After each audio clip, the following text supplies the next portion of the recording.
네, 반갑습니다. 네, 안녕하십니까. 네, 오늘은 이준석 개혁신당 대표를 모셨습니다. 지방선거 고생 많으셨습니다. 뭐 3당이 하는 선거가 다 고생 아닌 게 어디 있겠습니까? 네. 자, 이번 지방선거와 재보궐선거 예. 총평을 하자면요. 제가 이제 그 직전에 지방선거를 여당을 이끌었었잖아요. 예, 그렇죠. 그때는 이제 12대 4였던가요? 제가 뭐 그렇게 결과 나왔었는데 그때 윤석열 대통령이 저한테 이긴 게 아니라고 얘기했어요. 예. 그 경기도를 져서 기분이 안 좋다는 식으로 얘기했어요. 근데 자기가 후보 갈아놓고는 자기가 기분 나쁘다고 저한테 뭐라 한 그런 특이한 상황이었거든요. 네. 그런데 이번에도 보면은 표면적으로는 12대 4인데 네. 정청래 대표가 이긴 사람 대접 못 받고 그리고 오세훈 시장의 막판 뒤집기 때문에 오세훈 시장이 올라가고 그리고 선거가 온통 보궐선거에 그 물값에 집중되어서 한동훈 대표가 올라가고 뭐 개인들이 다 각자의 성적표를 그냥 받은 것 같아요. 하여튼 뭐 해석하기가 좀 쉽지만은 않은데 어쨌든 그 어제 이현주 민주당 전 최고를 인터뷰를 해보니까 뭐라고 하냐면은 그건 질적 패배다 이러고 이제 최고위원직 사퇴했잖아요. 근데 본인이 볼 때는 그 이후의 여론조사, 선거 직후의 여론조사에서 대통령 지지율도 떨어지고 정당 지지율도 변화가 심하게 나타났죠. 그래서 이게 선거를 이겼으면은 민심 이래 되겠느냐. 선거를 졌다고 민심이 생각하기 때문에 민주당이 그래서 지금 여론조사 이렇게 나타난 거다. 이런 말을 하더라고요. 그건 어떻게 보십니까? 뭐 결과론적으로 해석한 거고 때론 그 결과론적 해석 의미가 있겠지만은 그냥 기세 싸움이라고 보면 될 것 같아요. 지금은 저 부정선거 하는 사람들이 지금까지 해왔던 주장과 전혀 다르지만은 하여튼 선관위가 문제되면서 뭔가 그를 통해 가지고 공세적인 입장을 지금 취하고 있는 게 야권이 됐거든요. 그러다 보니까 그 기세 싸움에 좀 밀리는 국면이 아닐까 그런 정도 보면 될 것 같고요. 국민의힘도 전당대회가 만약에 이번에 장동혁 대표 사퇴하고 바로 벌어졌다 그러면은 저희 내분 양상을 띌 텐데 지금 오히려 이 장동혁 대표는 외적을 맞이한 것처럼 이제 이렇게 해서 그거를 깃발 들고 이제 나서는 바람에 잠시 거기서 소동에서 멀어졌고 대신 여당은 예고된 전당대회가 있기 때문에 분열할 수밖에 없는 상황이 아닐까 저는 그렇게 생각합니다. 예. 어쨌든 15대 1까지 예측되던 그 선거 예상이 12대 4로 되고 서울시장을 뺏겼다는 부분들이 민주당으로서는 좀 아플 수밖에 없는 부분이겠죠. 근데 이번 선거에서 가장 솔직히 말하면 관심 받고 싶었고 주목받고 싶었던 사람이 이재명 대통령인데 뭐 이런저런 일을 다 버렸잖아요. 능동적으로 뭘 하셨잖아요. 갑자기 뭐 이스라엘 때리지 않나, 뭐 스타벅스 때리지 않나, 뭐 이게 뭐 선거를 하다 보면은 외생 변수 때문에 예를 들어 박근혜 대통령은 지방선거 앞두고 세월호가 터져가지고 거기서 본인이 타격을 입고 뭐 이런 것도 있었다면 이거는 본인이 만들어낸 변수들이거든요. 그래서 어디 탓하긴 참 어렵고 공소취소 특급도 그런 그렇죠. 그런 거죠. 그거를 본인이 딱 잘라내서 끊지 못하고 옳은 건 옳은 거다 이러면서 이제 간 것도 문제고 저는 그래서 이재명 대통령이 순수하게 본인의 그 변수를 만들어서 선거 패배했다고 느끼게 된 것 같아요. 그리고 제가 일례로 동탄이 이제 원래 항상 얘기하면 민주당 65% 나오는 곳인데 제가 동탄에 가면 이제 학원가가 있는 그 동탄 목동이라는 곳이 있는데 거기에 스타벅스가 있어요. 그 지역에 약간 핫플레이스 같은 건데 거기 사람 빠글빠글 하거든요. 사람이 빠글빠글하고 거기에 차들도 줄 서가지고 테이크아웃 해가고 이렇게 빠글빠글 오시는데 선거 전에 한 1, 2주 동안 그 안에 사람이 한 명도 없었어요. 자, 그럼 이걸 보고 이재명 대통령 같은 분들은 아, 내가 이 선동한 이런 불매운동이 먹혔구나 이렇게 보는 시각이 있었던 것 같은데 천만의 말씀이죠. 그 안에 스타벅스에 안 가겠다 결심했던 사람 중에서 오 그래 이 트렌디하게 나도 이건 안 가야지 정용진 혼내줘야지 뭐 이렇게 한 사람이 예를 들어 한 3명 있었다면은 한 7명은 야 이거 괜히 갔다가 저기 손가락집 하고 귀찮으니까 그냥 옆에 있는 커피집 가자 이렇게 한 사람이 대부분일 거고 이 사람들은 그거에 대해서 굉장히 불쾌하게 생각했을 거예요. 그러니까 거기에 스타벅스가 비었다라는 거에 내 힘 자랑했다고 자랑할 것이 아니라 저기 안 간 사람의 3은 나랑 동조하는 것이고 7은 정말 무서워서 가니 더러워서 피해간다는 생각으로 가는 그런 상황이었을 텐데 그런 걸 대통령이 즐기고 있었다는 게 문제죠.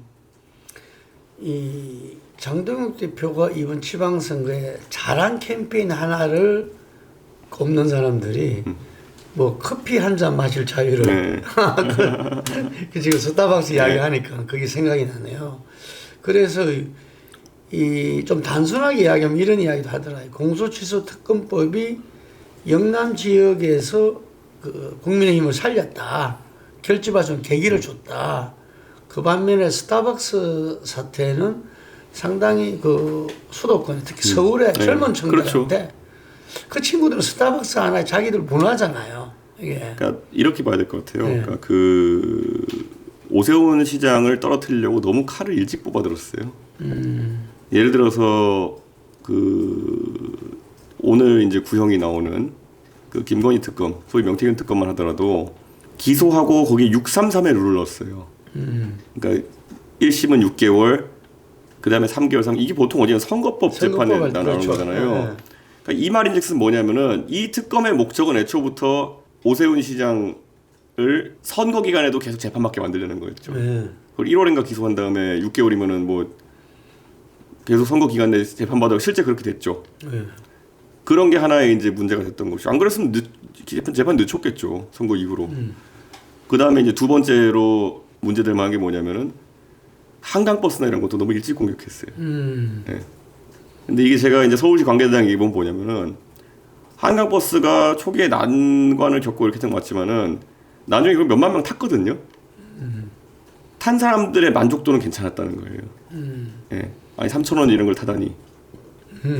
그게 느리다라는 거는 뭐 다 알고 있는 거고. 그래서 출퇴근용으로 부족하지만 하여튼 3,000원 이거 타니 괜찮은데. 그거 외에도 보면 뭐 감사의 정원 이렇게 만들었다 해가지고 그거 건드린 것도 그렇고 별로 유효타가 아닌 거로 너무 오세훈 시장을 많이 때리고 괴롭혔어요. 예. 근데 이번 서울시장 선거는 후보의 측면도 이렇게 문제 제기를 이 민주당 내에서도 많이 하더라고요. 후보가 너무 방어적이었고 특히 TV 토론을 회피했던 거. 저는 그 사람을 그 폭행하고 그 다음에 5.18 때문이다 했을 때 예. 그때 저는 후보 바꿨어야 된다 생각해요. 그 이후로 정원호 후보가 길을 잃어버린 것 같아. 그러니까 냉정하게 저희가 이제 그 젊은 세대에서 5.18을 왜곡하는 사람은 없어요 지금 이제. 젊은 세대 뭐 제 이후의 나이대에서 5.18이 폭동이고 뭐 이렇게 하는 사람은 없어요. 30년 전이니까 그런 말도 있었겠지. 없는데 여기서 이제 그러면은 그 5.18에 대해서 젊은 세대 가장 중요하게 생각하는 거는 5.18 파리 하는 사람 보면은 경기를 일으켜요. 아, 팔. 네, 5.18을 통해 가지고 그래서 보면은 이 5.18에 대한 이론 중에 보면은 젊은 세대가 주장하는 것 중에 하나 보면은 이 유공자 혜택이라는 게 너무 많은 거 아니냐 라는 걸 주장하는 사람들이 있어요. 예. 왜냐하면 5.18에 우리가 희생자가 상당한 규모로 있었고 한 거 다 알고 그게 어쨌든 독재에 맞선 기폭제가 됐다는 거 역사적 의미 다 인정하고 그런데 5.18에 유공자로 지정된 사람이 너무 많다 이런 지적을 하는 사람들이 있는 거거든요. 그것도 그걸 예를 들어 보증을 서는 것을 뭐 3인이 보증하고 이런 거 있잖아요 보면은. 그러니까 저는 그거에 대해서 그게 예전에 있었던 무슨 뭐 소위 말하는 폭동 프레임부터 시작해가지고 비하하기 위한 움직임과 다른 움직임이 하나 있는 거거든요. 예. 근데 이거를 약간 제가 봤을 때는 민주 진보 진영에서 이해를 못했었다. 예. 이게 굉장히 오래된 일이기도 하고 두 번째로는 근데 그것 때문에 예를 들어 어떤 그거에 방패를 쓰려고 한다든지 이런 거는 젊은 세대가 굉장히 그 부정적으로 보는 거죠. 근데 딱 그게 나온 거예요. 그러니까 누가 봐도 제가 예를 들어서 그때 나온 사건을 보면은 5.18 관련해서 이견이 있어가지고 그 당시 국회의원 부의원이랑 싸웠다는 거 아니에요. 뭐 100번 양보해서 그게 오케이. 그럼 출동한 경찰은 왜 때리냐? 말리던 시민은 왜 때리냐? 뭐 셋이 합심해서 5.18 욕했냐? 이게 말이 안 되는 거잖아요. 근데 예전에 이게 비슷한 게 뭐가 있냐면은 이재명 대통령이 음주운전 전과가 있잖아요. 그 음주운전 전과 이제 소명한 거 보면 이렇게 돼 있어요. 뭐 어떤 분을 돕다가 그렇게 됐습니다. 이렇게 돼 있어요. 그러니까 이분이 활동하신 데가 성남인데 성남이 무슨 교통이 안 좋은 상자락도 아니고 변호사로서 어떤 분을 돕다가 음주운전 하겠습니다를 그 지지하시는 분들 믿겠지만 다른 사람이 보는데 저게 어떻게 해명이냐 이렇게 하는 거죠. 아니 뭐 술을 먹었는데 갑자기 누구를 도우러 갈 일 있다 그러면 택시 타고 가면 되죠. 수도권에서. 근데 그런 거 하나하나가 사실 말이 안 되는 해명을 하는 건데 이번에 정원우 후보는 그게 너무 많이 보였습니다. 네. 그래서 그 해명도 제대로 안 하고 또 그것 때문에 TV 토론도 좀 회피한 거 아니냐. 저는 굉장히 이런 이야기도 있더라고요. 네, 이상합니다. 그래가지고 서울시장 선거가 우리 TV 토론이 첫 적용된 게 서울시장 선거예요. 95년도. 그 이후에 TV 토론이 국민들한테 대선이나 서울시장 선거 익숙한 건데 그 부분을 오히려 민주당이 만들어냈다 할 수 있는데 그걸 피했다는 부분에 대해서는 이 네거티브 장을 만들어주지 않겠다는 전략이었다 하는데 그래서 그게 상당히 뭐 배착인 것 같은데 하여튼 그 부분과 함께 민주당이 앞으로 총선 대선에서도 약간 이번에 빨간불이 켜진 게 젊은 층들 2030에 대해서 지금 이제 이 길을 못 찾고 있는 것 같아. 특히 지금 20대 남은 출구조사 분석에 하면 75%가 국힘을 지지했다. 이게 70대보다도 더 높아. 이거 어떻게 보십니까? 제가 이제 그 윤석열 정부 때 보면은 어쨌든 이제 개혁신당을 차리고 그래서 뭔가 그 당시에 범야권으로서 민주당이나 아니면 뭐 이런 진보당 사람들이 많이 한 행사에 갈 일이 있고 이러잖아요. 옛날 바른미래당 때도 그랬어요. 바른미래당 때도 가가지고 그때 국민의당과 바른정당이 합당이었으니까 약간의 그 민주당 성향이 있는 집회에 가게 될 일이 있었어요. 참 그러면 그 문화를 못 버리는 겁니다. 그 지금의 50대 이상이 가지고 있는 그러니까 그 예를 들어 서울광장에서 그때 보면 이태원 참사에 대해 가지고 그 추모하는 행사를 했어요. 근데 제가 놀랐던 게 뭐냐면 가니까 우선 유가족 분들이 그 보라색 옷을 맞춰 입으셨는데 이태원 참사라는 거는 정말 우리 안타까운 젊은 세대에 그냥 그 사고를 당한 거기 때문에 정치 성향이 있을 수가 없어요. 거기는 가보면 반은 보수 반은 진보 유가족도.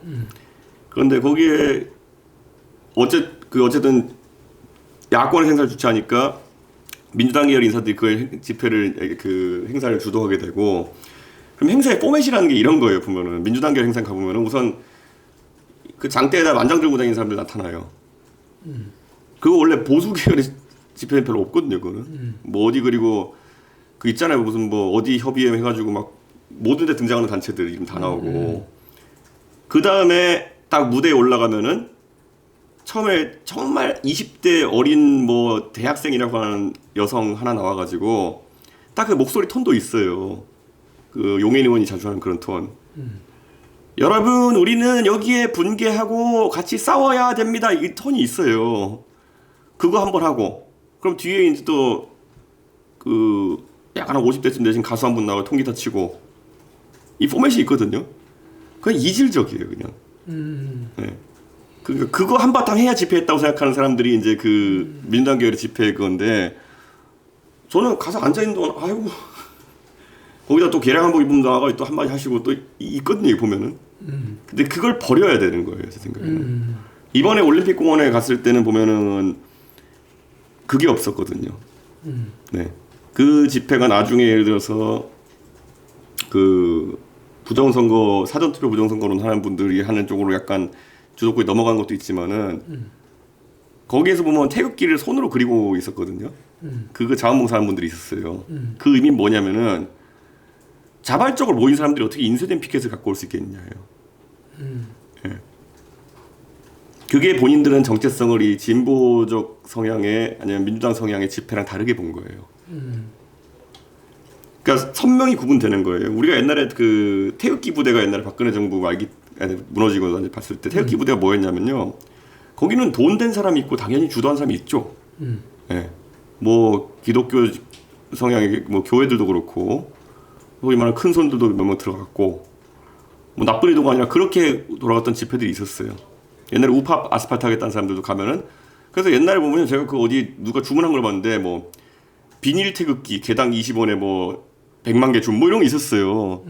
그러니까 다들 그때 태극기 부대 보면 전부 다 비닐 태극기들 흔들어 했잖아요. 그거 보면은. 근데 이번에는 올림픽 공원에 가서 이제 사람들이 스케치북 들고 그려가지고 하잖아요.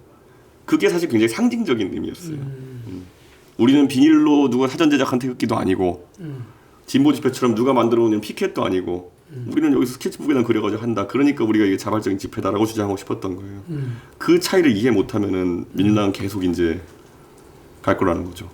솔직히 거기에 뭐 무대차 설치했을 거예요. 민주당이었으면. 예. 무대차 설치했을 것이고 말했듯이 통기타 가서 하나 나왔을 거고 했을 거예요. 그게 오른쪽에 없어서 안 하는 게 아니거든요. 그게 문화가 다른 거예요. 근데 지금 말이 나온 김에 그 현재 그 뭐 체조 경기장입니까? 핸드볼 경기장. 예. 핸드볼 경기장에 그게 상당히 처음에 이 언론 기사에 알려진 거하고는 지금은 좀 바뀌었다 이런 이야기도 있고 네.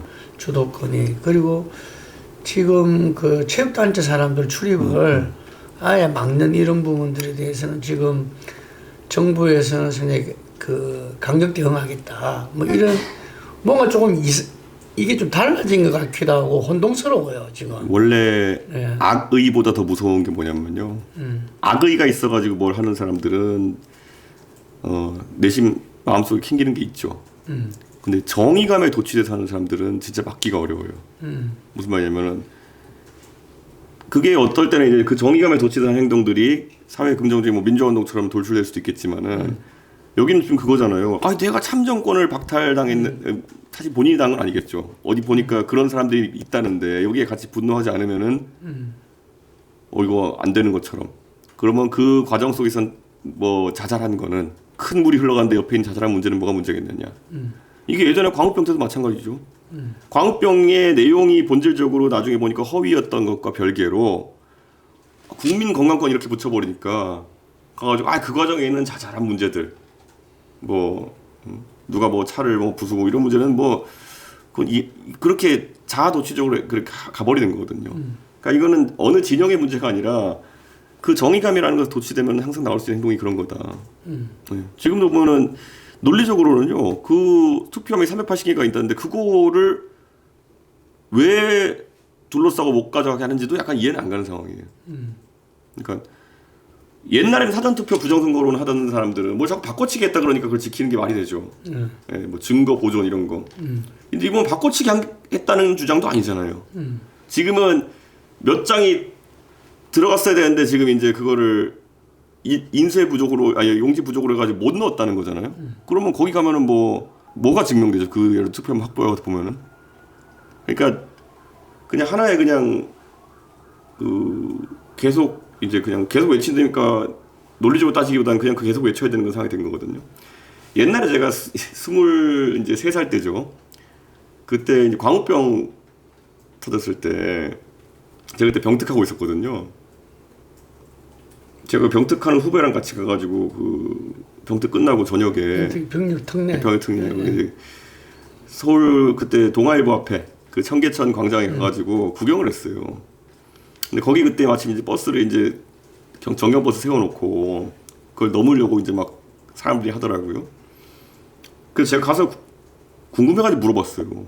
그 넘으려는 사람들한테 죄송한데 지금 왜 넘어가시려고 하십니까? 그랬더니만은 막고 있으니까 넘어가죠 이런 거예요. 그래서 정경 그 기동대장한테 가가지고 왜 막고 있습니까? 그러니까 넘어오려니까 막고 있죠 이랬어요. 그러니까 넘어오려니까 막고 있고 막으니까 넘어가고 싶고 이런 그 상황에서 이제 제가 그 둘 차에 있어서 그 얘기하니까 양쪽이 말문이 막히잖아요. 그랬더니 그때 제가 아직도 그 깃발 들고 그냥 다 함께라는 단체였어요 거기가. 근데 거기가 그 깃발 들고 있던 분이 그 중에 기수까지 할 정도면 약간 좀 뭐 간부급이었겠죠. 저한테 바로 이렇게 손가락 치면서 얘기하더라고. 이 새끼 경찰 프락지다. 네. 그러면 똑같아요. 그 다음에 저한테 가가지고 신분증 내놓으라는 거예요. 그럼 제가 거기서 아니 당신들이 뭔데 나한테 신분증 내놓으라 그러냐. 그러면 맞네 경찰 프락지 맞네. 네. 신분증 못 내놓은 거 경찰 프락지 맞네. 그러면 옆에서 와 경찰 프락지 잡았다 이러는 거예요. 그러니까 이게 사실 그러니까 좌든 우든 똑같은 상황들이 발생하는 거예요. 그러니까 보면은. 그래가지고 저는 그냥 가가지고 아니 저건데 왜 넘어가려고 그래요? 왜 막으려고 그래요? 근데 자기들 수다 다 못하니까 자기도 순간 그게 허물어진 거예요. 제가 그때 올림픽원 갔을 때도 근데 안에 왜 들어가려는 거예요? 하니까 그때 바로 이제 뭘 하기 시작하더라고요. 너 선관위 편이냐 이런 식으로 하고. 그러니까 집회에서 그 주도하는 분들은 있고요. 근데 그분들 입장에서는 그런 어떤 논리적 모순 같은 게 드러나게 되면은 바로 프락치로 몰고 가는 것 똑같은 거예요. 이건 좌나 우나 가리지 않고 발생한 문제죠. 지금 어쨌든 이 부분이 뭐 이 현재 가장 현안이 돼 있는 거잖아요. 네. 그런데 정치인들 지금 국정조사가 이제 시작되고 그리고 지금 이번에 국정조사위원으로 지금 돼서 이 당장 가장 핫한 이슈에 대해서 그걸 하게 될 건데 어쨌든 조금 이 제대로 본질을 봐야 될 것 같아요. 이게 어떻게 보십니까? 지금 그게 갔다 왔죠? 네, 저는 이제 선관위 국정조사하면은 저희 봐야 될 게 지금까지 사전투표 부정선거론 했던 사람들이 했던 주장이 이번에 다 논파된 거예요. 거꾸로 그 사람들은 기세를 올리고 있지만은 보세요. 원래 사전투표가 부정이 발생할 확률이 높고 부정을 자기 확신하니까 본투표하라 그랬잖아요. 그렇죠. 이번에 본투표에서 용지 부정 발생했잖아요. 그런데 본인들이 우기던 거랑 전혀 다른 얘기인데 지금 부정선거 맞다 이러고 있는 거예요. 그리고 두 번째로 또 따지면 뭐냐면요. 지금 맨날 무슨 뭐 전자개표 한다고 난리 쳤잖아요. 그러니까 수개표라 그랬던 거잖아요. 근데 이번에 발생한 문제를 보면은 전자개표로 맨날 뭐 전산으로 전송되고 그것이 중간에 중국이 뭐 해킹할 수 있으니까 문제다 이랬는데 이번에 발견된 문제는 뭐냐면은 사람이 종이를 보고 거기다 기입하면서 오류를 발생시킨 거잖아요. 그렇죠. 투표소 착오 해가지고. 그러니까 거꾸로죠. 지금까지 전자개표 안 했다는 걸 증명하는 거잖아요. 전자개표 해가지고 자동으로 결과가 전송되고 이랬으면 이런 일이 발생할 일이 없죠. 그러니까 오히려 그동안 했던 주장이 허위라는 거예요. 그리고 보시면은 선관위는 무소불위의 기관이라 가지고 압수수색 영장도 안 나오고 수사도 안 되고 감사도 안 되니까 윤석열이 계엄을 통해서 서버를 확보하려고 했던 것이 옳았다 뭐 이거잖아요. 근데 이번에 문제되니까 바로 압수수색 됐잖아요. 그러니까 지금까지 그럼 압수수색 영장이 안 나왔던 이유는 애초에 압수수색 영장을 낼지도 못할 정도로 빈약한 음모론들 제기했기 때문이에요. 그러니까 이제 오히려 사전투표 부정선거론자들은 자기들 지금까지 해왔던 게 7년 동안 해왔던 게 말도 안 되는 소리라는 걸 이번에 증명한 거죠. 예. 지금까지 맨날 그런 거 있잖아요. 맨날 부정선거 하는 사람들 하는 게 뭐냐면 누가 했습니까? 그러면 몰라 이렇게 하고 언제 어떻게 했습니까? 몰라. 왜 했습니까? 몰라. 뭐 윤석열은 어떻게 이겼습니까? 그러면은 크게 이기는 건 작게 이겼어. 뭐 이런 얘기밖에 없잖아요. 그러니까 그거를 사실 지금까지 정리 못한 게 대한민국 정치권의 가장 큰 문제였던 거죠. 그래서 지금 이렇게 황당한 사태까지 이르게 된 거죠. 비겁했던 거죠, 정치인들이. 근데 이게 또 한편으로는 국민의힘에 그 뭐 실질적인 뭐 패배된 어떤 그 민주당이 지금 그런 분위기에서 오히려 국힘이 이제 기세를 가지게 된 아까 말했듯이 그런 건데 장동욱 대표는 지금 전국 재선거 주장을 하고 있어요. 몇 군데는 지금 소청을 했죠. 선관위에 했는데 뭐 정정주 대표는 소청이 곧 재선거는 아니다. 국정조사 끝난 다음에 자기는 판단하겠다 이랬는데 장동욱 대표 재선거 주장 어떻게 보십니까? 그러니까 이게 논리적으로 제가 페이스북에 하면서 말이 안 되는 게 우리나라 선거는 세 가지가 투표 복합돼 있죠. 관내 사전선거, 관외 사전선거, 그다음에 본선거, 당일 투표 이렇게 있잖아요. 그런데 지금 문제가 된 건 당일 투표예요. 그럼 우리가 여기서 재선거를 하면 무엇을 의미하는지도 장동욱 대표 명확하지가 않아요. 예를 들어 사전선거 두 개 앞에 관외랑 근데 문제가 없었으니까 그건 놔두고 본투표를 다시 하자는 주장인지 그러면 근데 아마 오세훈 시장 떨어질걸요. 왜냐면은 관외는 이미 높은 투표율로 돼 있고 본투표를 다시 하면은 그 재선거는 휴일이 아니거든요. 그러면은 그날 원래 한 50% 가까이 투표했는데 20% 투표해버리면은 사전투표는 원래 했던 것만큼 있고 본투표는 20%만 투표하고 이러면 이거 섞으면 지죠. 오세훈 시장이. 그러니까 선거 결과가 왜곡되는 거죠. 네. 자 만약에 그러면 다 다시 한다. 이렇게 봤을 땐요. 그럼 또 보세요.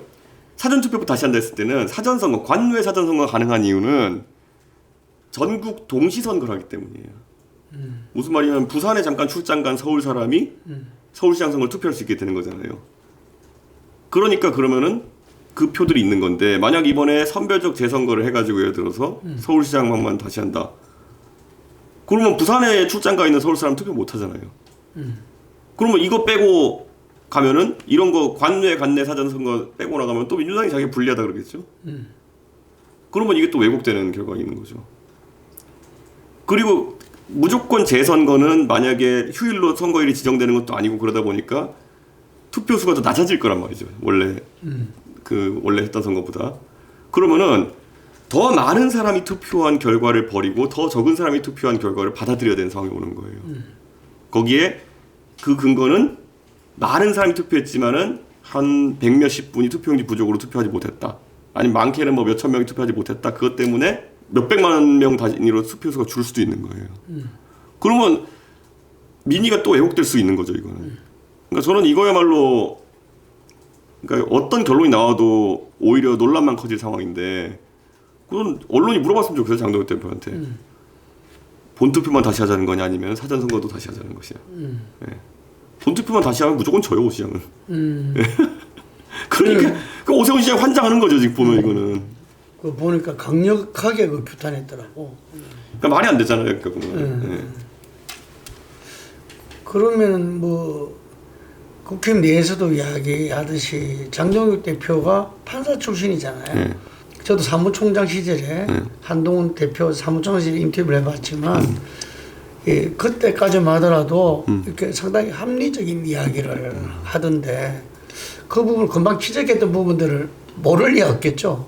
모를 겁니다. 몰라요. 질러놓고 이제 생각해 보니까 진짜 사전투표를 해야 되나 본투표를 해야 되나 모를 겁니다, 지금 보면은. 근데 그 어쨌든 12대 4의 결과로서 당 대표로서 책임지는 건 당연한데 지금 그걸 버티고 있어요. 근데 지금 버티는 게 아니라 쭉 가겠다는 이야기인 것 같은데. 그렇죠. 그죠? 네. 그 이번에 원내대표 선거에서 결선까지 가서 친윤이라 당권파 쪽이라 이야기는 정점식 원내대표가 7표 차로 이겼어요. 이것도 변화는 좀 있은 거죠. 그런데 냉정하게 이제 한 7표 정도 출장 간 사람이 있었고 그 중에 상당수가 또 친윤 성향인 분들이 있었고 한편으로는 김도읍 의원은 사실 지금까지 나오란 말을 많이 들었는데도 불구하고 한 2번 안 나왔거든요, 원내표 선거를. 그러니까 사실상 비윤 진영에서 낼 수 있는 최강의 후보였습니다. 그런데 사실 그 정도 표가 격차났다는 거는 오히려 이제 그 주류파의 세가 별로 줄어들지 않았다는 걸 의미하는 거죠. 네. 당장 지금 우리가 아는 표 한 표 빠지고 말해도 권성동 의원도 지금 이제 투표 못하는 상황이 계시잖아요. 뭐 그런 표가 빠지고도 그렇게 된 거죠. 인요한 의원 사퇴했잖아요. 그런 표가 빠지고도 이제 이런 결과가 나온 거죠. 그 당권표의 우세는 여전하다 뭐 이런 이야기네요. 여전할 뿐더러 지난번 송원석 대표가 선출된 60표에서 크게 변한 건 없다. 아까 제가 말했잖아요. 물리적으로 지금 투표하기 어려운 상황에 놓인 권성동 대표랑 그 사퇴한 인요한 의원 등만 생각해봐도 그게 2표 아닙니까 벌써.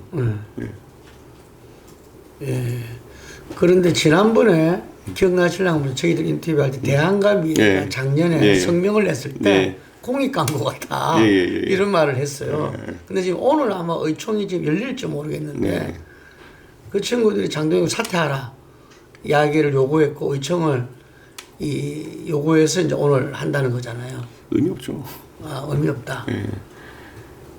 사실 소상파 쇄신파 하려 그러면은 여론 지형을 장악하고 있어야 되는 거거든요. 예.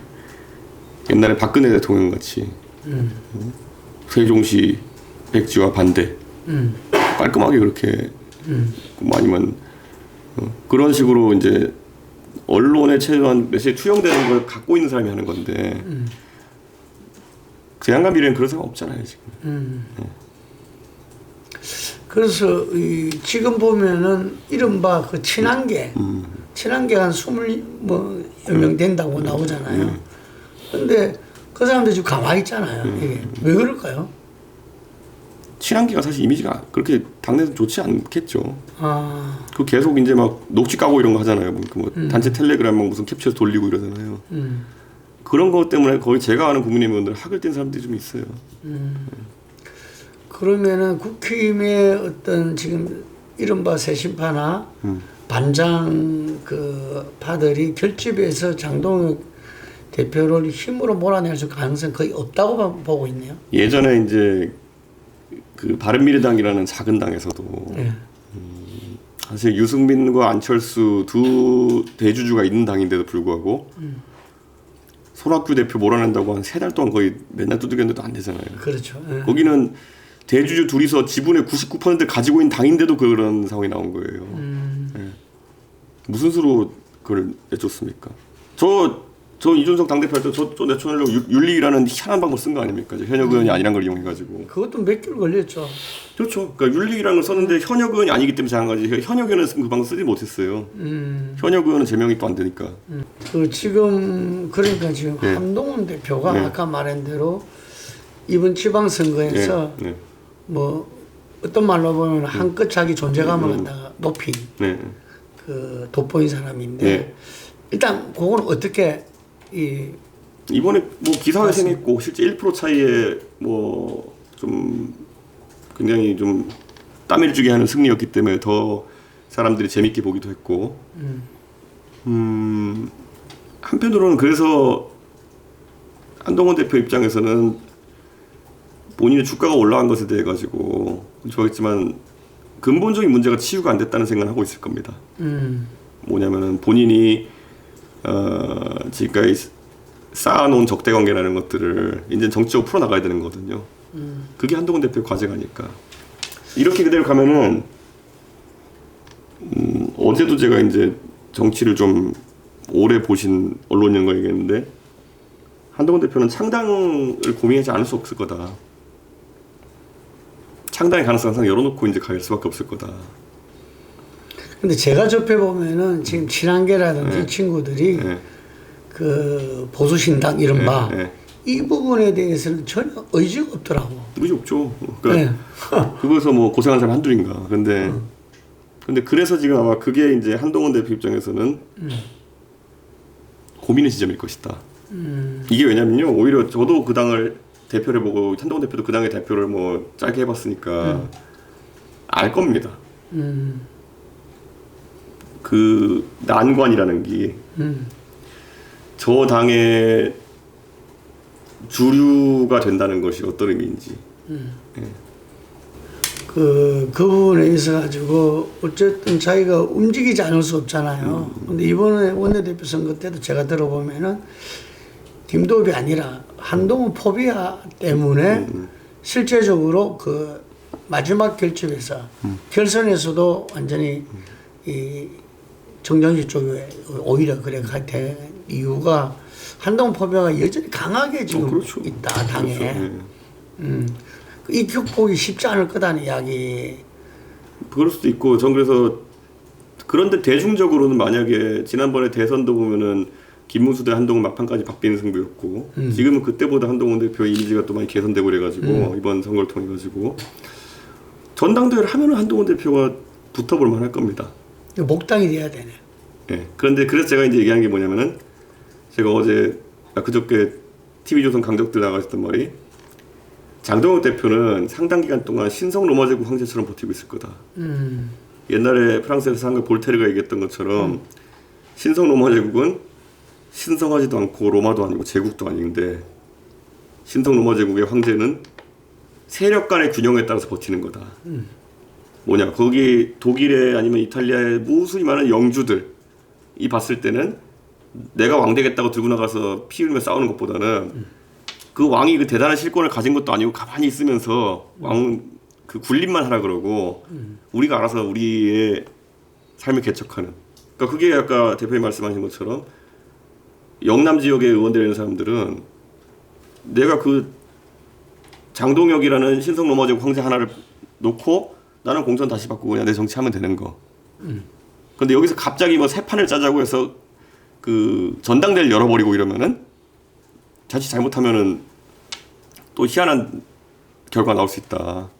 그래서 장동영 체제를 갖고 신성 로마 제국 황제를 계속 끌고 가자. 근데 제가 여기서 비유한 게 뭐냐면은 그 신성 로마 제국 황제는 버티는 법이 자기가 그걸 자기 위치를 인식하는 거예요.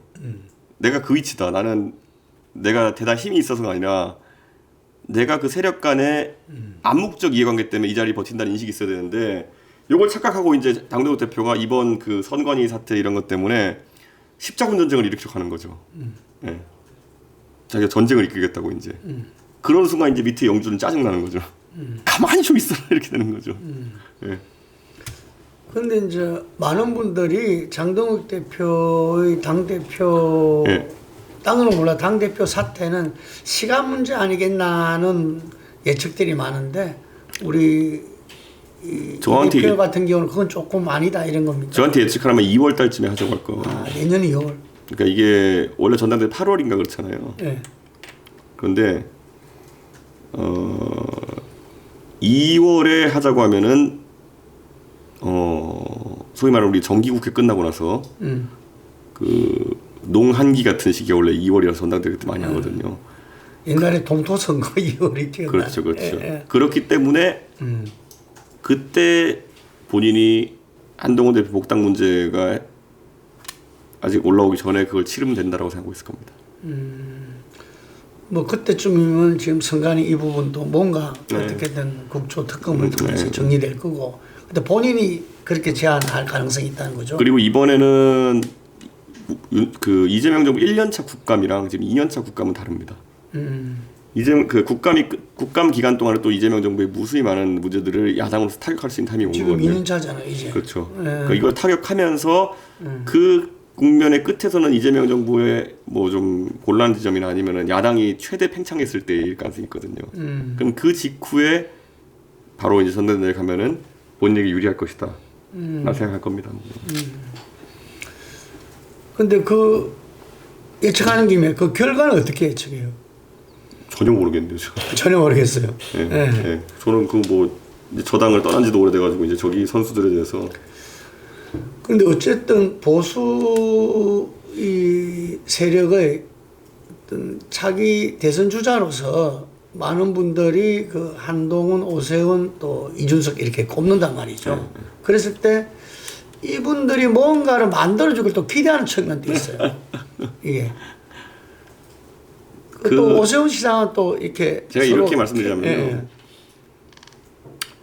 바른미래당이 딱 그런 욕심으로 세워진 거였어요. 이 허약해진 그 당시 자유한국당에 대비해서 안철수와 유승민 같은 대선 주자가 힘을 합쳐가지고 뭔가를 하면은 대안이 될 수 있지 않겠느냐. 그런데 그거 나쁜 시도는 아닌데 그거의 가장 큰 걸림돌은 뭐냐면은 한 집에 2명의 보스가 있으면 이렇게 되는구나. 예. 옛날에 그러니까 우리 친이 친박의 공조는 아주 이례적인 거였고요. 지금 대통령도 이재명 대통령도 한 집에 2개 태양이 있는 걸 못 버텨서 저러고 있는 건데, 그러니까 그건 정말 쉽지 않은 일입니다. YSDJ, JP가 3김 정치를 각자 당만대로 할 수밖에 없던 이유가 거기에 있는 거죠. 그 YSDJ가 합쳐가지고 신민당을 해도 그게 안 되잖아요, 이게. 근데 우리가 공세기와 그리고 이 준비기도 있잖아요. 그럴 때는 YSDJ가 항상 이렇게 손을 잡고 가다가 자기들이 이제 전면할 때 이렇게 서로 그랬던 건데 지금은 이제 보수 재건이라 할까요? 그 부분에 대해서 기본적인 틀도 지금 안 보이는 상태니까 지금은 좀 합해야 될 때 아닌가 이런 이야기들이 있더라고요. 그게 굉장히 안타깝죠. 그러니까 저는 큰 틀에서 이런 거죠. 대한민국의 보수 정당이 바뀌어야 될 때 바뀌지 못했다. 저는 그게 뭐냐면 보수주의와 자유주의는 결이 다르거든요. 그런데 갈수록 이제 보수주의의 그 내에서도 뭐 책임을 강조하는 보수 이런 뭐 이미지보다는 전체주의적인 보수로 가고 있어요. 네. 이 공동체론을 넘어가지고 이제 전체주의적인 보수로 가고 있거든요. 그러다 뭐 이제 올림픽 공원에서도 이제 있었던 모순적인 상황. 네. 내가 언제 어디에 존재하는지, 내가 어디에 가는지 이런 거는 내 마음이다. 네. 그래서 저는 가가지고 저한테 그 일부가 뭐 좀 나가주시면 안 되냐 이렇게 했을 때 내가 어디 있는지 내 마음대로 하는 거 아니에요? 그게 지금 여기서 자유를 외치시는 분들이 생각하는 그런 거취의 자유 같은 거 아닙니까? 논리적으로는 제가 한 말이 다 맞죠. 근데 몸은 그거를 받아들이지 못하는 거예요. 거기 있는 분들이. 그러니까, 예. 내가 무슨 말 떠든 내 자유 아니에요? 그게 안 되는 거지.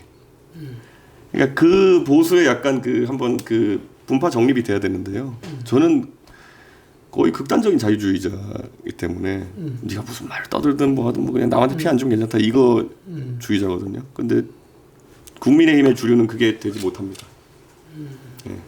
근데 지도자들은 제가 이렇게 쭉 볼 때 하여튼 국민들이나 자기 세력들한테 그 미래의 길을 갖다가 제시해야 되거든. 그게 나중에 틀리든 맞든 간에. 그래야 이 사람들이 희망이 그렇죠. 생기잖아요. 희망을 주는 사람이 지도자니까. 우리 이 대표도 거기에 대해서 한번 길을 한번 예측해 보이세요. 이게. 저는 뭐 앞으로 계속 저희 개혁신당 같은 경우에는 그 미래 아젠다들을 많이 발굴하려고 하죠. 특히 뭐 AI 이런 거 요즘 누구나 다 하는 얘기지만은 적어도 어느 순간에는 일자리 문제나 이런 것 때문에 젊은 세대가 거의 방황하는 거거든요. 신규 채용이 사라진 상황 속에서 저는 10년 전에 이재명이 말한 기본소득은 포퓰리즘이었지만은 코끼리 뒷걸음질처럼 어떻게든 지금은 그런 아젠다가 나올 수도 있다는 생각을 해요. 네. 10년 전에 이재명은 포퓰리즘 때문에 한 거지만은 지금은 그러면 보수 진영도 이런 논의를 손을 놔야 되느냐? 그게 아니거든요. 지금 올림픽공원에 있는 그 민주당이 반대하는 시위가 돼버린 그 시위도 이재명 정부가 집권 여당인데 거기서 이런 문제에 대한 대안 안 나오니까 반정부 시위가 된 거지. 뭐 윤석열 대통령이 있었으면 윤석열에 대한 반대였겠죠. 시위가. 저는 보수가 저걸 착각하면 안 된다는 거. 담론을 내놔야 된다는 거. 이재명과 민주당은 돈퍼주기란 담론도 있는 거지. 그 보수 진영에서는 안티테제밖에 없는 거거든요. 거기는. 예. 저는 그거는 찾는 게 중요하다. 담론을 제시하고 그걸 이제 함께 꾸려나갈 부분이 정치 세력화가 돼서 어찌 말하면 지금 보수의 이 재건이나 이 문제를 풀어나가야 된다. 그렇죠. 우선은 담론을 제대로 잡아서 제시하는 필요하다 이런 이야기입니다. 10년 동안 보수는 그거 없이 이제 누구 감옥 집어넣는다 이걸로 이제 검찰주의를 버틴 거거든요. 선악 프레임 만들었거든요. 근데 선악 중에 이제 악의 절대악이 등장하는 게 계엄을 해버린 인간이 나타났으니까 예. 이게 좀 황당한 거죠. 뭐 맨날 검사한다 그러면 정의롭다 이러면서 다 때려잡고 하던 사람이 자기가 계엄을 해버렸으니까. 담론 부분은 제가 작년에도 들은 것 같은데 지금 잡고 있는 담론이 있습니까? 저희 같은 경우에는 이제 과학기술 중심 정당 이런 걸 이제 가려고 하는 건데 사실 이게 안 팔리는 담론이긴 하거든요. 대한민국에서는. 저희도 고민입니다. 그래가지고 저희는 논리성과 이성 이걸 최대한 강조하면서 뭐 사실 과학기술을 중심으로 한 기술 중심주의 이런 걸 얘기를 했는데 그 맥락이 나오질 않죠. 네. 왜냐하면 정치 현실이니까. 그렇죠. 그래서 저희도 이제 그래서 경제 담론이라는 것들 강화를 해나가려는데 제 생각엔 앞으로 되게 중요한 거는 사람의 역할과 일자리가 어떻게 할 것이냐에 대한 담론을 확실하게 만들어내는 게 매력적인 담론 만드는 게 중요할 겁니다. 그러니까 지금 20, 30대 또 20대 특히 보수화를 이야기하는데 그것보다는 오히려 앵글리 2030을 그렇죠. 더 맞다. 그래서 맞죠. 거기에 대한 대책을 비전을 내놔야 된다. 이런 이야기들이 있어요. 일자리 문제 굉장히 심각합니다. 지금. 그게 이제 맥을 같이 하는 거예요. 예. 그거를 우리 이 대표나 개혁신당이 좀 저희 목표입니다. 그게. 목표다. 예. 이번 지방선거 결과는 상당히 당으로서는 좀 예. 저조합니다. 네. 그죠? 예. 그래서 좀 내부적으로 어떤 평가를 내렸어요? 저희는 사실 이번에 전국 조직을 만드는 것이 저희 1차적 목표였고요. 그래서 우리 후보들이 한 200만 가까이 나왔는데 당에 잘 안착하게 하는 게 중요하고 예, 당선에 이른 후보가 이제 한 명밖에 없는 거는 저희 동탄에서 한 명 시의원 당선된 사람밖에 없는 거는 사실 이번 선거는 3당 입장에서 거의 서울시장 선거와 그 부산 북갑 평택 을 정도 요 정도에서 전국이 그 선거에만 집중했던 선거인 것 같아요. 그래서 사실 이 미디어 지형의 변화나 이런 거에 대해서 저희들이 대처를 해나가야 된다. 그런 생각을 합니다. 원래 이준석이라고 하면은 그렇게 레거시 미디어 친화적으로 많이 해왔다면은 이번에 보면은 허위 정보라는 것들도 굉장히 그 SNS상에는 많이 유통되고 그런 게 굉장히 저희한테 뼈아픈 분이 있었죠. 그 이번에 그래도 그 네. 금방 말한 그 세계 선거 중에서 북갑이라든지 평택 선거에서 이른바 동탄 모델에 대한 네. 이야기가 많이 나왔어요. 예. 근데 뭐 그거야 뭐 제가 그때 했던 승리라는 게 거의 전무후무한 민주당 65% 지역에 들어가가지고 42% 승리하는 게 말이 안 되는 거니까 그런 얘기 나왔던 것 같은데 한동훈 대표가 이번에 쓴 모델도 사실 상식에 반하는 모델이거든요. 타지 사람이 우르르 몰려가지고 그런 걸 하는 게 선거에 좋은 영향을 미칠 것이냐. 근데 압도적 미디어 서포트를 받으면서 돌파해낸 거죠. 그러니까 저는 그것도 꽤 의미 있는 지점이었다. 근데 그거 이면이 뭐냐면 압도적 미디어 서포트를 받았기 때문에 다른 선거는 주목받지 못했던 그런 특징이 있었죠. 자, 그 대통령 지지율이 최근 하락세를 보이고 네. 있고 어떻게 보면 대선 지지율보다도 10 내지 15%까지 올랐던 그 세력을 뉴 이재명 세력이다. 지지자들이다. 이랬는데 그 세력이 빠졌다고 이렇게 보고 있어요. 어떻게 보십니까? 지지율 하락. 전 이재명 대통령이 너무 잘게 메시지했다 생각하거든요. 잘게. 예. 그러니까 뭐냐면 예전에 이스라엘을 갑자기 때린답시고 이렇게 했을 때 그게 가짜 뉴스였던 것도 문제였지만은 두 번째로는 그걸 올린 시각에 좀 주목했어요. 아침 8시 반에도 막 올린 것 같고 뭐 새벽 1시에도 뭐 올린 것 같고 그 SNS를 길시간대 한다는 게 정상적인 상황은 아니거든요. 그러니까 이게 저희도 SNS다 보면 맨날 새로 고침하면서 그냥 뭐 어떤 날 보고 하는 얘기지만 그게 8시 40분이어서는 안 되는 거거든요. 대통령이. 그 시기에는 출근하기 직전이거나 출근해가지고 뭐 가장 이제 그 밤 사이에 있었던 보고를 받고 긴급한 판단을 내리고 이래야 될 시간인데 8시 40분에 그런 거 올린다는 거는 그거는 대통령이 뭔가 잘못된 형태의 보좌를 받고 있거나 아니면은 실제 누구라도 얘기를 안 하고 있다는 상황이거든요. 외교 안보에 그렇게 중차대한 메시지, 뭐 이스라엘을 사실상 때리는 메시지를 낼 거면은 그 메시지는 그리고 뭐 최신 뉴스에 반응한 것도 아니잖아요. 옛날 거 어디 퍼와가지고 이상한 게 퍼와가지고 올린 거잖아요. 외교 안보 라인에서 이걸 검토 안 한 게 말이 안 되는 겁니다. 네. 외교 안보 라인에서 저 팩트 체크는 했어야죠. 근데 가짜 뉴스로 이스라엘 공격했다가 이제 황당한 상황이 발생한 건데 저는 어딘가 청와대 조직이 무너졌구나 그런 생각을 합니다. 그 지금 이른바 뉴 이재명 부분들이 대통령이 잘한다, 뭐 주가 상승이라든지 이런 부분에서 이제 지지로 나타났던 부분들이 그 이번에 주식은 그대로 이제 뭐 내려갔다 또 이렇게 이 발전선을 갔다가 뭐 지금 9천이 뭐 예고된다는 말도 있는데 유지했지만 어쨌든 뭐 부동산이라든지 여러 부분들 그리고 행태 부분들 뭐 이런 부분들 때문에 막상 선거에서는 빠져버렸다는 거죠. 그 이게 민주당에서 상당히 고민하는 지점인 것 같아요. 이게 대통령 지지율과 선거가 연결되지 않는다. 그러니까 그 문재인 대통령이 40% 지지율까지 유지했다는 거를 갖고 이제 마케팅 많이 했잖아요. 네. 근데 결국 뚜껑을 여니까 졌잖아요. 대선거 지선을. 문재인 대통령이 40% 지키는 정치를 하다가 60%를 완전 적으로 돌렸다 하는 것처럼 이재명 대통령도 지금 위험한 게 나머지 다 적으로 돌리고 있습니다. 그때 문재인 정권에서 잘못했던 거는 그때 윤석열, 한동훈이라는 두 검사를 써가지고 말살 정책을 편 거잖아요. 보수층에 있는 사람들 다 감옥 보내고 그 말살 정책에 하는 싸입니다. 근데 이재명 대통령은 계속 통합을 이야기하고 그 냉정하게 말하면은 그 통합을 얘기한 분들이 냉정하게 말씀드리면 뭐 김용남 뭐 이런 허은하 이런 사람들이 뭐 그렇게 대단한 멤버는 아니잖아요. 그러니까 그리고 한편으로는 이재명 대통령 입장에서는 본인이 이제 민주당 내에서 주류가 아니라는 생각을 계속 하고 있는 것 같아요. 그러니까 저렇게 조급증을 계속 드러내는 건데 박찬대 밀었다가 대표 선거에서 정당도 깨지고 이번에도 제가 김민석 총리 밀려고 했는데 안 된 것 같고 잘 안 될 것 같고 윤석열은 그거를 본인이 그럴 능력이 없으니까 두들겨 부수잖아요. 근데 그거랑 똑같은 걸 이제 이번에 이지은 그 대변인인가 하는 사람이 했는 말이 뭐 틀린 말이 뭐가 있어요. 네. 당신이 윤석열이랑 하는 거 뭐가 다르냐는 거잖아요. 저는 그 지점을 이재명 대통령이 되짚어봐야 된다 봐요. 윤석열이라는 사람은 단순히 그냥 그 비주류라서가 아니라 정치에 초보라는 컴플렉스를 안고 저렇게 한 거거든요. 정치인들이 뭐라고 하면 야 네가 내 정치 안 했다고 무시하는 거냐. 내 힘을 보여줄게 뭐 이런 식으로 가서 이제 난리 쳤던 거거든요. 이재명 대통령도 그런 게 있는 것 같아요. 비주류 콤플렉스. 네, 예, 확실히 있는 것 같습니다. 그 이번 전당대회에서 김민수 총리가 좀 어렵지 않겠나 이렇게 보인다는 거죠.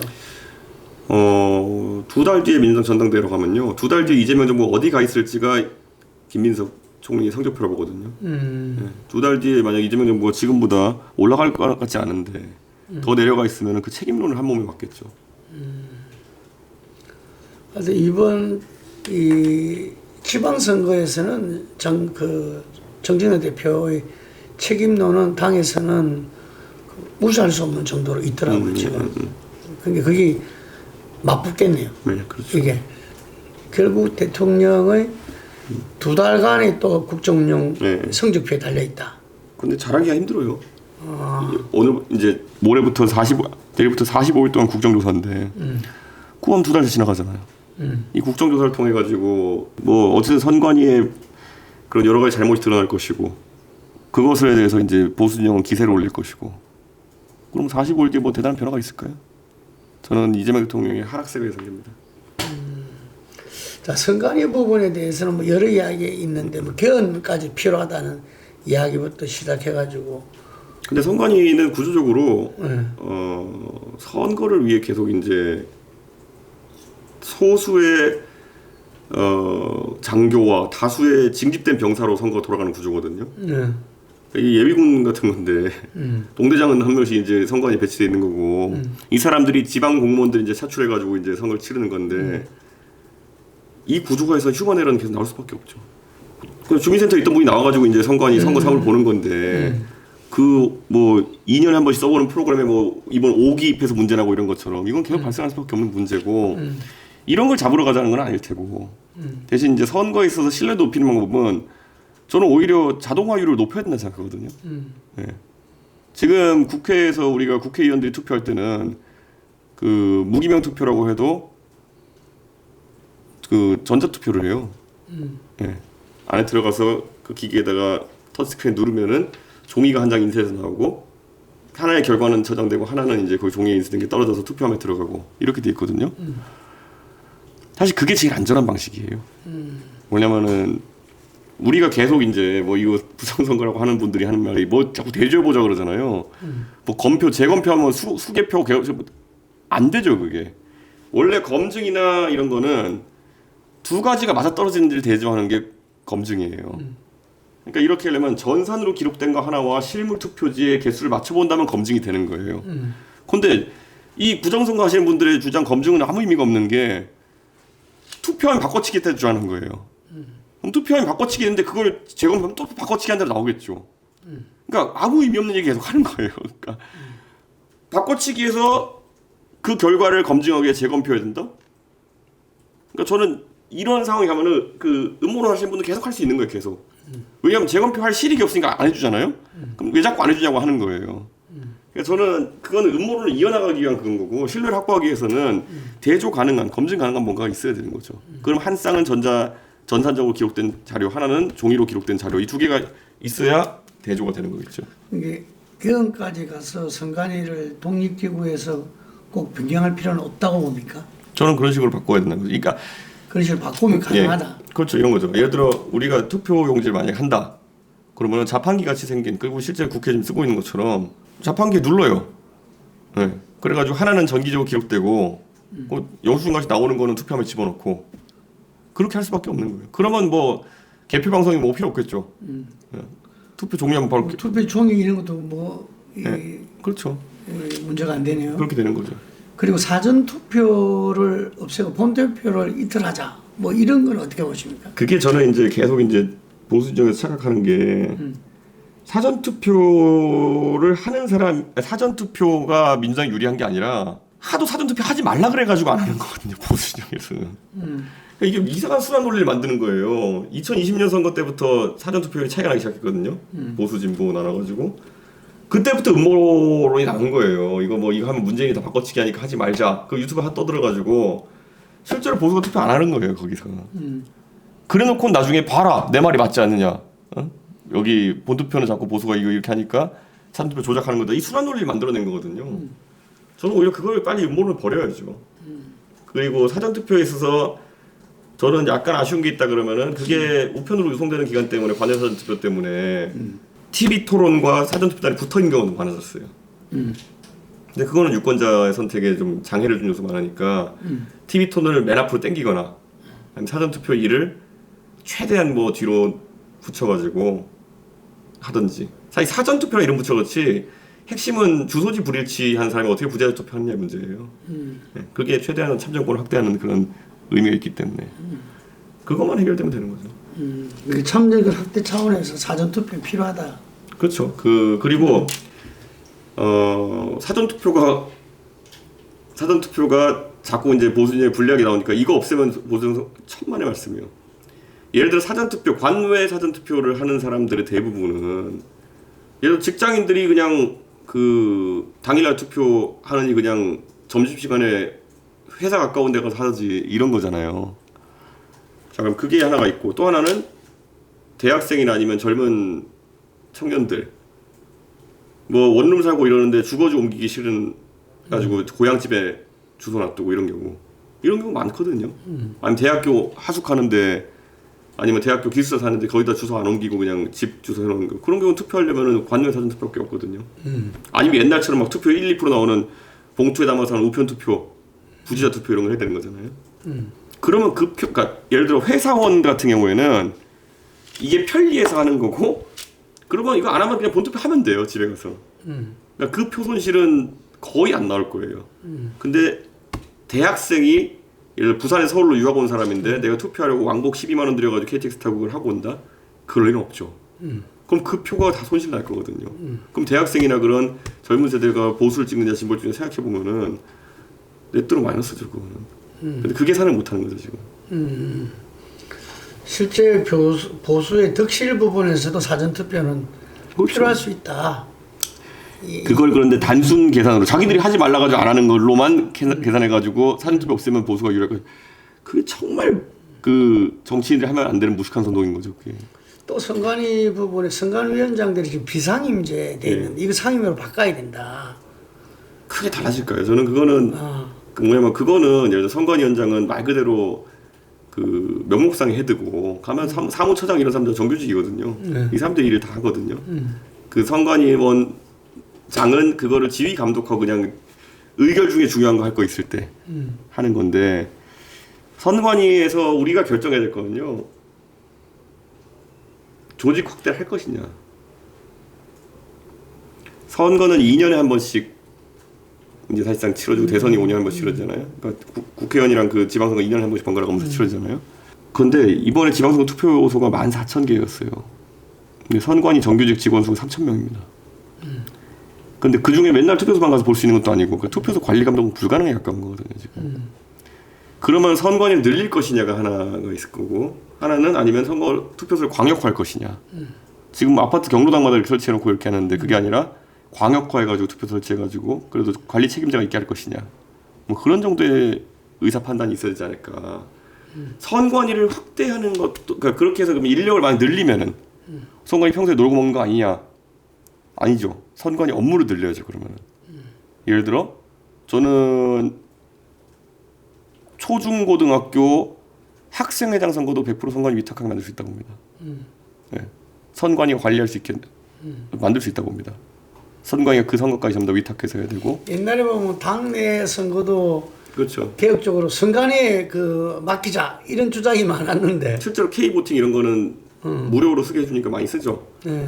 그래서 그런 거를 하고 아니면 뭐 여기저기 지금도 하고 있지만 조합장 선거라든지 이런 것들 다 위탁하도록 하는 걸 오히려 할 수도 있어요. 그러니까 선관위를 2년마다 한 번씩 모여서 일하는 기관이 아니라 상식이 조직으로 만들어버리는 방법이 있긴 하죠.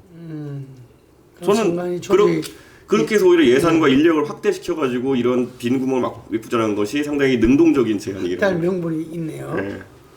그런데 선관위에서 마지막 질문을 보면은 정치권과 선관위 이거 묘한 관계가 있잖아요. 왜냐하면은 선관위의 선거 때 한번 예를 들면은 선거법 관련을 맡고 나면은 정치인들이 곤란하잖아요, 그게. 저는 선관위에서 답변을 낼 때는 그 답변에 따르면은 정치는 면책된다 보거든요. 그 선관위에서 이렇게 된다라고 했는데 나중에 선관위 틀려가지고 선거법 재판관 사람 많거든요.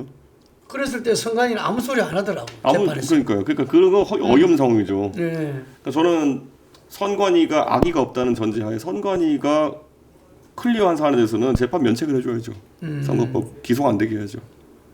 지금은 재판에서 저도 이제 몇 번 네. 그 참고인으로 참고서 해봤는데 아예 재판부는 선관위를 무시하더라고. 그러니까 선관위 깐 걸 정상은 참작해주겠지만은 애초에 기소가 되면 안 되죠. 선관위 하라 되는데 저는 그런 거는 그것이 흡사 선관위 직원의 실수로 인한 잘못된 안내였다고 하더라도 면책돼야죠. 그런 게 정립되셔야 된다. 네. 그 중요한 포인트 같네요. 자, 그 지금 우리 개헌 문제가 뭐 87헌법 이제 개헌돼야 된다는 게 이전부터 쭉 있어 왔지 않습니까? 22대 국회에서 가능할까요? 저는 이재명 대통령이 처음에 뭐 연임이니 이런 것 때문에 이상한 분위기 만든 것 때문에 네. 절대 안 될 거라고 봅니다. 아, 저는 이재명 대통령이 참 그 이재명 대통령과 주변의 사람들이 공소취소 특검도 그렇고 뭐 연임 뭐 재임 이것들이 망동을 합니다. 망동을. 예, 이 중차대한 문제들에다가 자기들이 이상을 하나씩 끼얹어가지고 그냥 망동이라고밖에 표현할 수가 없습니다. 그럼 개헌하면 개헌에 수요가 누적돼 있는데 개헌하면 사람들이 떠올리는 거는 야 이거 또 연임하겠다 난리치는 거 아니야 이거밖에 안 떠오르잖아요. 그러니까 저는 많은 걸 오염시켰습니다. 23대 국회에서는 달라질 수도 있을까요? 전 이재명 대통령 퇴임해야지만 얘기할 수 있을 거라고 봅니다. 아, 아니 이게 어떻게 되면 또 연임 나 안 하겠다 선언하면 또 그것도 잘 안 해요 또 보면은. 예. 굳이 내가 그런 거 선언해야 되냐 뭐 이런 식으로 나오잖아요. 헌법에 뭐 현직 대통령 할 수 없다고 된 문제를 뭐 굳이 그러니까요. 말하려고 하냐고 이야기하잖아요. 아 그러니까 그게 뭐 그렇게 말합니까? 그냥 나 상관없고 안 한다. 하면 될 걸. 그래서 근데 그러니까 사람들이 연상을 하잖아요. 아 연임을 해야 또 불기소 특권을 이용해가지고 또 이제 잘 버틸 수 있다 생각하겠구나. 그러니까 공소시효부터 쫙 이어진 거예요. 그러니까 대한민국 대통령이 감옥 갈 날 받아놓은 사람처럼 되어 있는 것 자체가 지금 굉장히 위험한 거죠. 그건 어떻게 될 것 같아요? 네? 그거는 어떤 거요? 공소취소 특검은 지금 하면 자살행위죠. 정치적 자살행위죠. 지금은. 네. 근데 할 것 같습니다. 이래주거나 저래주거나 하면서. 아. 자, 개헌은 안 되더라도 선거제도 개혁에 대해서는 어떤 생각을 갖고 있습니까? 이 소선거구제 네. 상당히 이 민심과 실제 의석수와 굉장히 괴리가 크잖아요. 그렇죠. 지금.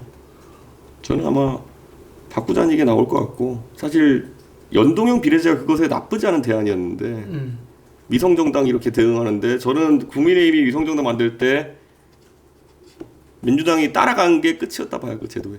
네. 불가항력을 얘기하면서 따라가는 순간 저는 그 가능성 있는 제도가 무너졌다고 생각하는 거거든요. 저는 연동형 비례제 정도는 할 수도 있었다. 근데 위성정당 부분은 뭐 막을 방법은 없다면서요? 저는 이런 생각이 들어요. 그 위성정당이 어찌 보면은 정당에 굉장히 그 어려운 지점 만들어내기도 하거든요. 잘 보세요. 이번에 한동훈 대표가 이렇게 어렵게 입당하게 된 계기도 뭐냐면요. 본인이 위성정당 만들겠다 그래서 그런 거예요. 그때 예전에 대표할 때 나 선거 지휘되니까 내가 그냥 어디 비례대표 명단에 들어가겠다 해서 갈 수도 있었어요. 근데 그 위성정당을 만들어야 된다는 위성정당을 만들어야 된다는 강박관념 때문에 그렇게 된 거거든요. 네. 그리고 법적으로 뭐 민주당이 지금 강행 처리할 생각하면 할 수 있어요. 예를 들어서 뭐 이 위성정당이 나중에 합당하려고 그럴 때 그거를 뭐 거의 못하게 한다든지 네. 그런 것들. 어쩌면 말하면 선거제도 개혁이 연동형 비례제가 그래도 나은 대안이다 이래 봅니까? 중대선거구제에 대해서는 중대선거구제는 지금 겪고 있는 문제 그대로 지금 무투표 당선 그대로 겪는 것처럼 똑같이 될 가능성이 있다 이렇게 봅니다.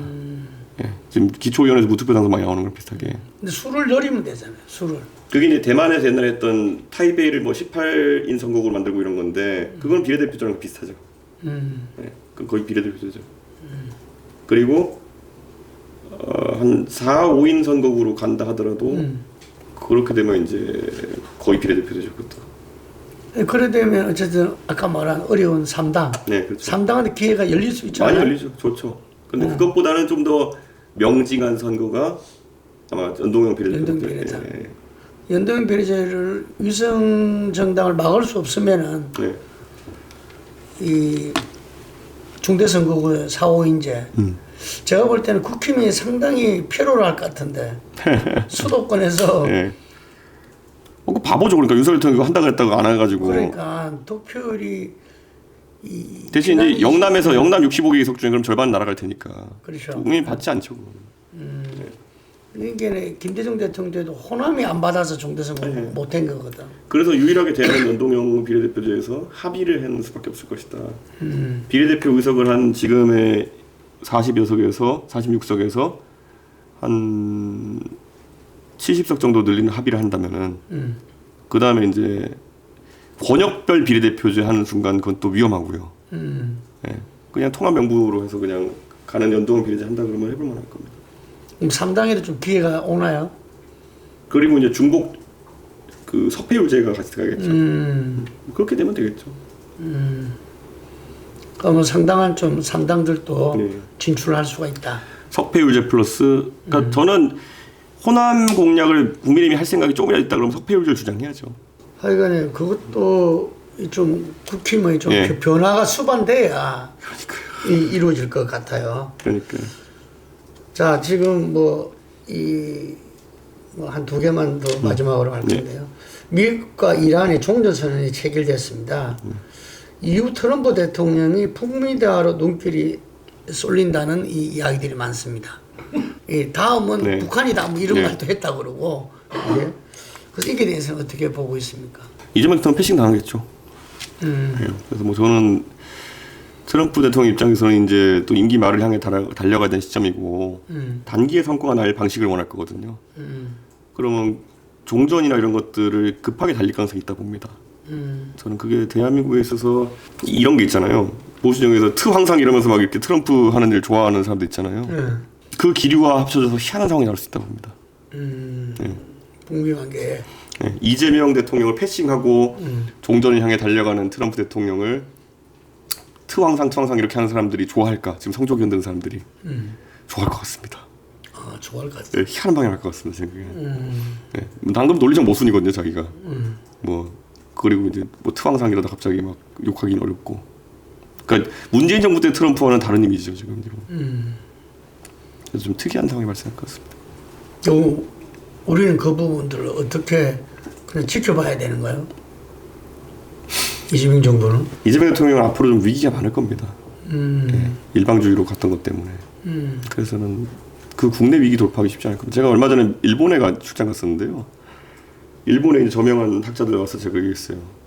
이재명 대통령이 지금 다카이치 총리랑 뭐 잘하는 것처럼 보이지만은 절대 까먹지 마라.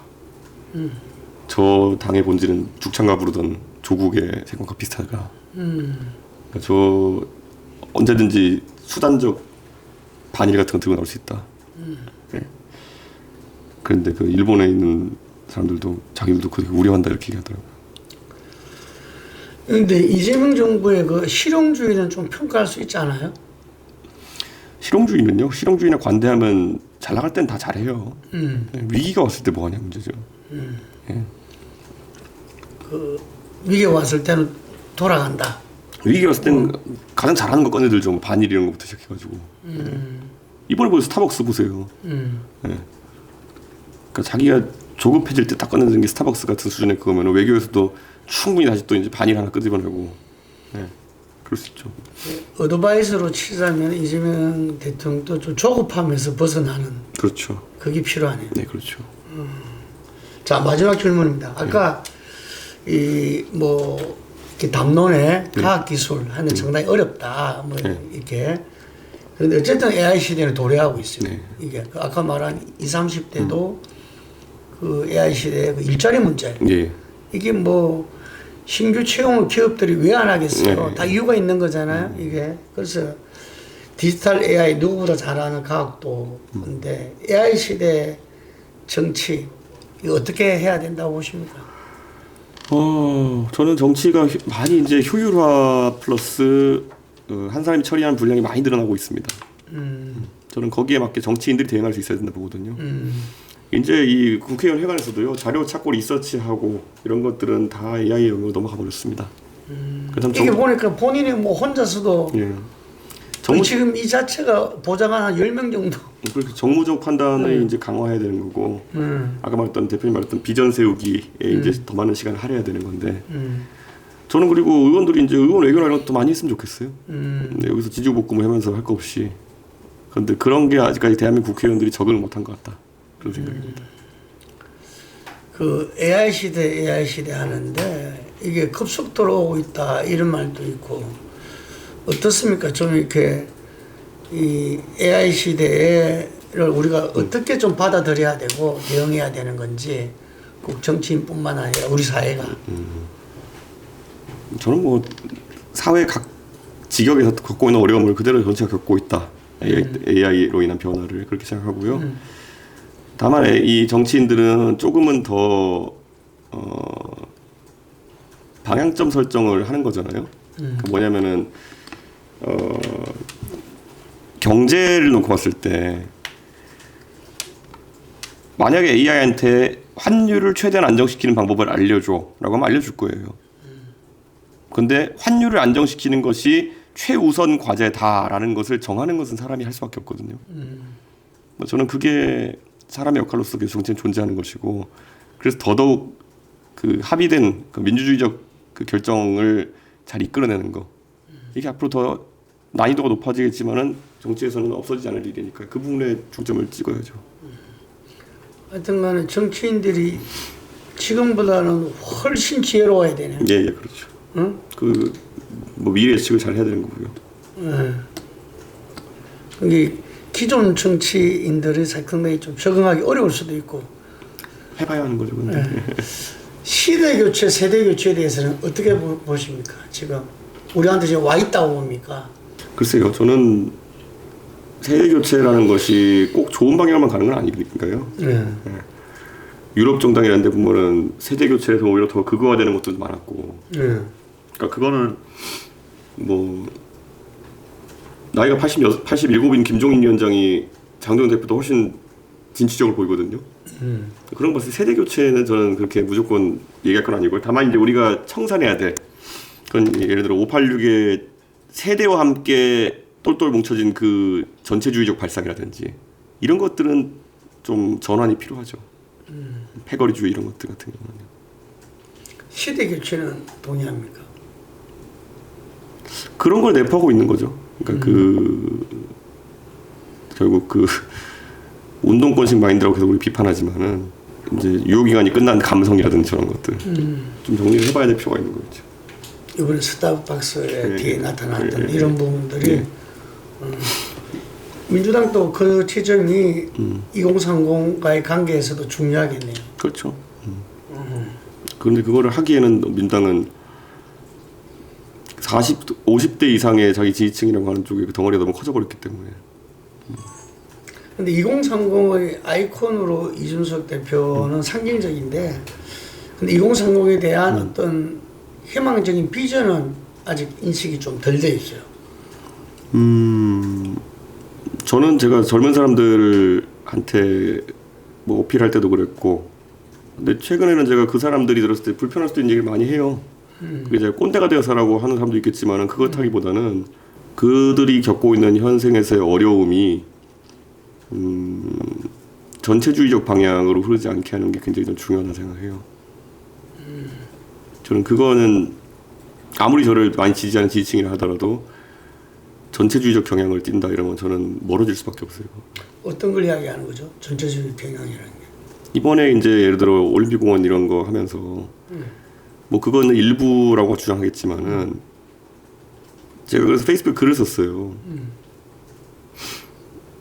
전장현을 제가 비판했을 때 저는 저렇게 자신들 주저질 관철하겠다고 저기다 대놓고 그 지하철 막아 세우고 이렇게 하는 것을 합리화하는 것. 그게 아까 제가 말했던 자기 선하다고 생각하는 사람들이 한 행동을 오히려 받기 힘들다는 거거든요. 근데 그거를 이제 사실 민주진보진영에서 전체주의적 발상으로 이거에 반대하면 혐오, 낙인 찍기 이런 거 하고 있던 거거든요. 지금도 보면 선관위가 욕먹을 짓을 했다고 해가지고 그 올림픽공원에 핸드볼 경기장을 점거하고 원래 거기가 직장인 사람들 아니면 거기를 이용하던 사람들 그런 사람의 통행을 막아 세우고 그 사람 몸 수색하고 뭐 이렇게 뭐 가방 수색하고 할 수 있다고 믿는 것 그게 전체주의적 발상이거든요. 저는 그런 것들이 나오기 시작할 때는 비판 강하게 할 수밖에 없죠. 예. 그 마찬가지로 아무한테나 중국인 붙이는 거 이런 거. 제가 중국 정부가 제일 싫어하는 한국 정치인 중에 하나일걸요. 홍콩도 가고 이래가지고. 근데 거꾸로 자기들이 생각할 때 자기들이 하는 말 그대로 순도롭게 안 해주면은 니네 엄마 중국인이지 이런 게 한다는 것 자체가 어딘가 잘못된 거거든요. 지적해야죠. 근데 좀 희망을 주는 정치인으로 네. 이렇게 제대로 지금 이제 각인이 안 돼 있는 것 같아. 왜냐면 요즘 그게 좀 뜸한 것 같아. 사람들은 기다리는데 필요로 하는데 그걸 내가 물어보는 거지. 사실 그건 뭐 계속 고민하고 있습니다. 예. 자, 오늘 감사드리고요. 예, 감사합니다. 마지막으로 희망의 메시지. 예. 뭐 저는 정치하면서 계속 개혁신당과 이준석이 하는 말이 그 시점에서는 왜 저런 말을 할까라는 생각하다도 나중에 지나고 보면 이준석이 옳았다, 개혁신당이 옳았다라는 말을 듣는 것이 제일 좋은 방법일 거라 생각하고 있습니다. 그래서 항상 저희가 생각했을 때 논리적이고 바른 말을 하려고 생각하고 있고요. 앞으로도 그렇게 정치해 나가는 정치인이 되겠습니다.